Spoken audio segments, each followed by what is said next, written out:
Honey, hey, let me tell you something.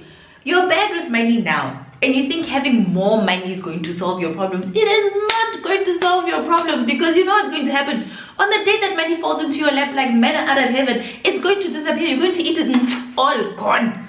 Before it even has time for it to get comfortable in your bank account, you're going to spend it. Having more money is not going to solve your problems. It's only going to make your heart even worse. It's going to be so sore. Do you know why? It's easy to lose 10 rand, but to lose a million, oh! I'm gonna try. Work till I die. I'm gonna fail and get up, 'cause I'm not giving up on my dream. Hey gorgeous, welcome to my channel. I'm Kopano Shimange, and this is how I do things. The show where you send me your questions and I let you know how I would do things, and I can take it as entertainment, use it as advice, take it, don't take it, use it, don't use it at all, honey. Listen, do what you will with it. Do you know why? Because me, I'm not a professional. I'm not a professional at all. This does not constitute any financial advice at all, because I'm not a professional. I'm going to tell you now. If you're going to take advice from me, it's all on you. You heard me? Yes. Honey, I'm just letting you know what I would do if I was in your shoes, because you all send me questions and I make a video all about it. I received a very interesting question the other day, and I was just like, you know, I don't think this person actually understands that they could possibly be bad with money. So here's a video about things that you need to ask yourself to find out if you are bad with money. And I know you are watching because you have a suspicion, and if you have a suspicion that you're bad with money, just take that suspicion as confirmation that yes, you are horrible with money, but we can fix it. This is a test. Answer these questions and you will know for sure, am I bad with money? Because if you want to be wealthy in life, you need to sort those money situations out now before the money comes into your life. Because it is so much worse to squander away millions. If you want to keep that money, honey, answer these questions, find out if you're good or if you're bad with money, so that you know what to do with it when it comes along. And as you know, the numbers just keep getting better and better. The longer you watch, the better the tips become. So let's get into it. Number one, how much money is in your bank account right now? As in, no, what is the number? If you know it's a decimal place, then maybe you are all good with your money. Unless it is 0.00, then you are the worst with money. If you have a banking app on your cell phone, I dare you to guess the number first. Okay, guess the number or say what the number is, and then go onto your banking app and verify if you were right. If you were wrong, then there's a possibility that you need to check yourself in terms of how good or how bad you are with your money. And if you say that, oh, I've got so much money that I actually don't even know how much is in my checking or in my savings account, then that's also proof that you might not actually be the best with money. You shouldn't be keeping that big amount of money if you are that rich in your check account. You should be having a savings pocket so that you can take money from your savings pocket where you can earn interest into a place where it's in a transactional account. So don't say, oh, I got too much money to know how much money I have. Boo. Check your transactional account, your check account. It needs to have the type of money that you're spending on a weekly basis. Anything more than that, you are actually wasting with your money, because there's a better place for you to put it. Number two, do you run out of money on a regular basis before the month is over? Do you have less than £1,000 left in your bank account? Now I'm talking in rands. And the reason why I'm saying this is, should you need money for groceries, money's gone. It's no surprise how many days they are in the month. It's no surprise at all. It's no surprise that you're going to need some money. Your car payments, your rent, whatever you are paying, those things are not surprises. Why are you running out of money every single end of month? You know, do not call Kopano, because Kopano, there's still 5 days left to the end of the month, and by this time she is broke. That's a sign that you are bad with money. And you can't say, oh, the cost of living is high. It is not high. Your standards are higher than what you are earning. You know it. You should be living according to the standards of the money that you are earning. And if you're living above those standards, then that is another sign that you're bad with money. Number three, are you always borrowing money from your friends and your family? Because if you are at the bottom of the barrel. Look, life happens sometimes. You may never know if there's a huge situation that happens that requires you to take out quite a lot of your money from your savings and emergency funds and eat a little bit into your disposable income for the month. Those situations don't happen all the time. So you can't blame you borrowing money from friends and family on life. Life can't happen to you 3, 4, 5, 6 times a year. If you are doing that perpetually, if you're the type of person who likes to borrow money, then clearly you are bad with money. You need to solve your money issues. If you are living a life that is more expensive than the money that you are earning, then something has to change. And if it doesn't change, again, it's a sign that you are bad with money. You need to start working on your money habits, how you spend and how you are tracking your money. Number 4, when a certain time of the month comes around, let's just say from the 15th onwards, then you are constantly reaching for your credit card. That means that you're bad with money. You can't need to spend from your credit card every single month. That means that there's something wrong with your checks and your balances, because something does not add up. Again, if your lifestyle costs more than what you're earning in your salary, and every single month you pay back your debts, you're paying back the minimums on all of your loans, the minimum on your credit card, you're paying back your car, and you're paying your house, and all of your expenses are taken care of. However, every single month you are digging into your credit card, boo, no, something's up with your spending habits. Why do you need your credit card? Why do you need to dig into any overdrafts? Why do you need to dig into your credit card every month? Something is up with your spending habits.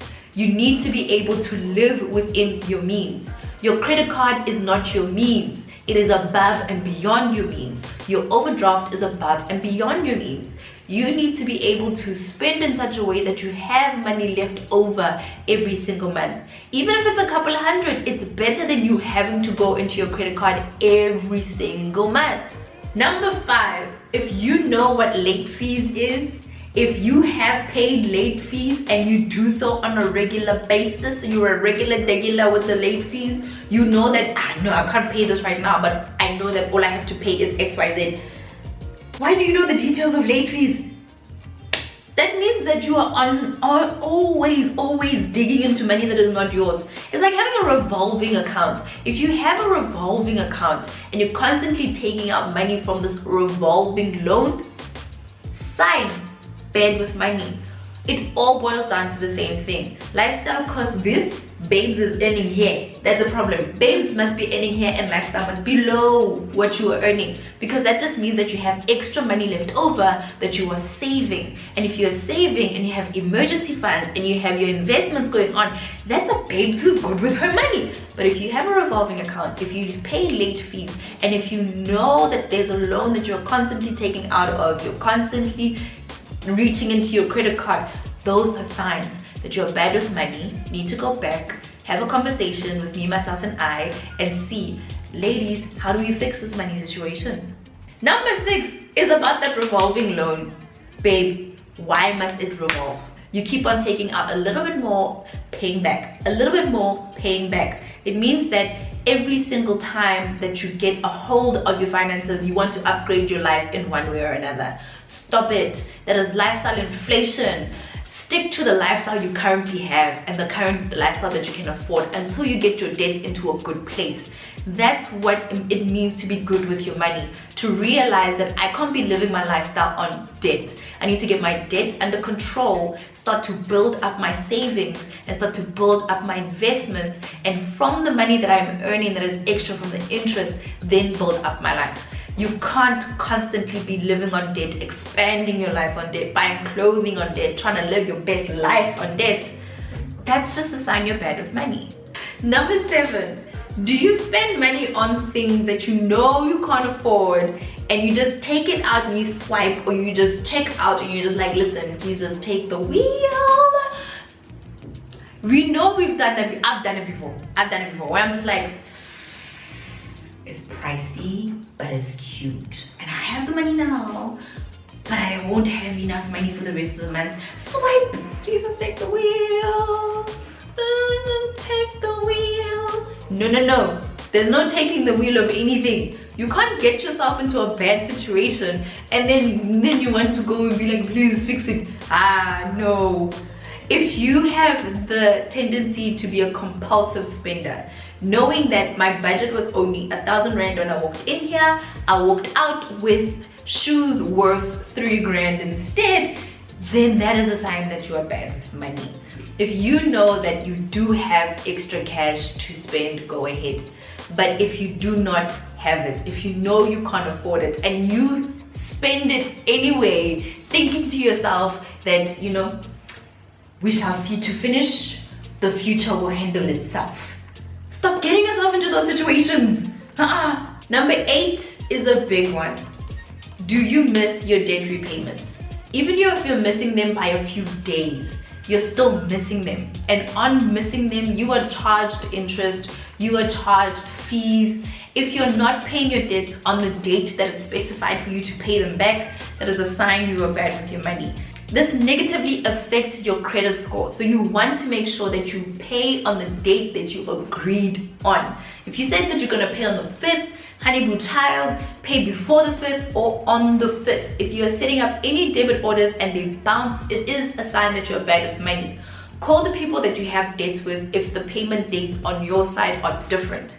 If you want to pay on the 5th, even though they're taking out on the 1st, try to arrange a different day. Or make sure that you always have the money in that bank account. Now, I know some people who have a different bank account which they use to pay their debts. And every single month they move that money there to make sure that every single time money comes off for those debts, that money will be available. You want to make sure that you avoid any payments bouncing off of your account. Again, it affects your credit score negatively. So please, again, this affects your profile negatively. So you want to pay on time and make sure that none of those things bounce. Check and change your dates if they do not work out. Maybe move your money into accounts where you cannot touch it and designate that account to paying off your debts. Good behavior with your money, especially when it comes to paying off your debts, is extremely important. And it's one of the biggest signs of whether you are good with money or not.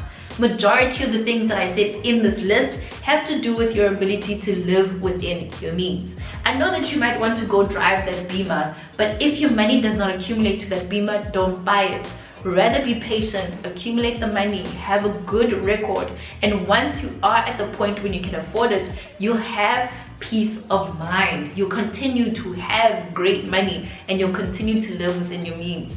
That's all I have for you guys today. I hope that you enjoyed this episode of how I do things. If you think there are other ways to tell if you are bad with money, then please leave me a comment down below. Want to know more and want to have other videos in Chelete Tuesday, then please do send me your questions. But until next time, gorgeous, thank you so much for watching. I'm Kopano Shimange and this is how I do things.